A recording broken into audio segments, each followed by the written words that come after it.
Hi folks, I'm Gary Dunshee with Big Ben Saddlery, and this month's Tack Tip I just want to talk a little bit about ropes and kind of a little bit of the evolution of ropes. Back years and years ago, like in the teens and 20s, everybody used a grass rope, and the grass rope, it all came from the Philippines, and so it was shipped out of Manila, so it was called a Manila rope. And it was made out of the grass that grows over there in the Philippines, and they'd spin it together and make these real nice ropes and ship them to the United States in coils.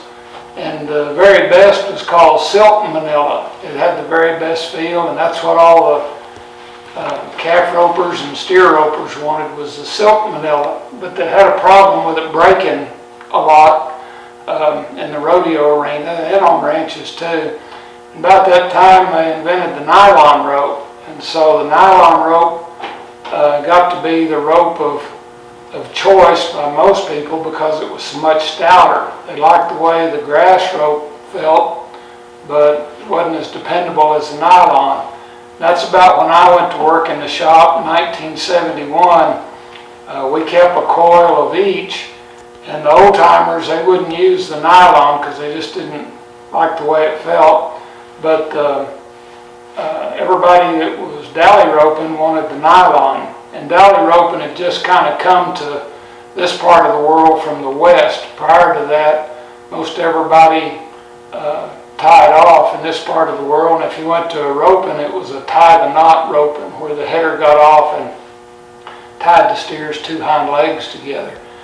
But anyway, with the dally roping coming, everybody starting to dally roping, they'd buy the nylon, and they'd come by the saddle shop, or any saddle shop. There weren't rope companies on every street corner like there is now, and get them a cut length of rope.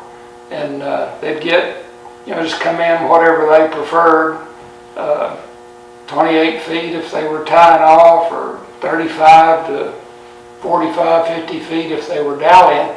But they'd just get a cut length, and they'd take it home, and they always tied their own Hondas and did all that. And then after they'd use that rope for a while, it'd get all fuzzy. It was almost all 7/16, and 7/16 is a really big rope.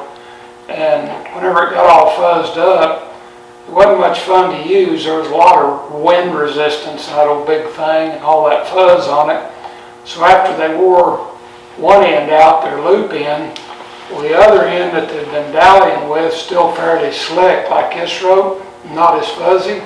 So they'd just cut the knot off of it if they had a knot in it, tie a knot, tie a Honda, and use this end of the rope, and it'd last as long as the other end of the rope. So the rope back in wasn't worn out until you'd used both ends of it completely up. And now today they make rope out of just about everything. You can get nylon or poly, or nylon poly blend, or you can even buy cotton lariat ropes, and they get treated with a variety of different things. And ropes are just a lot better and nicer to rope with now, since they've made all these improvements, and they feel better in your hands. And I think you can tell it in the quality of the ropers too. The ropers just do phenomenal things, but you got to hand it to the old cowboys who were out in the middle of nowhere by themselves, and one of them old nasty sticky new nylon ropes that had been dipped in wax on a hot summer day. It wasn't much fun to use that either, but they got the job done. And same with the guys with old Manila ropes. They figured out how to get a rope and make it work, and might have to tie it together in a place or two if they rope something big, but they always got the job done. Well, that's our tack tip for this month. Thanks for watching.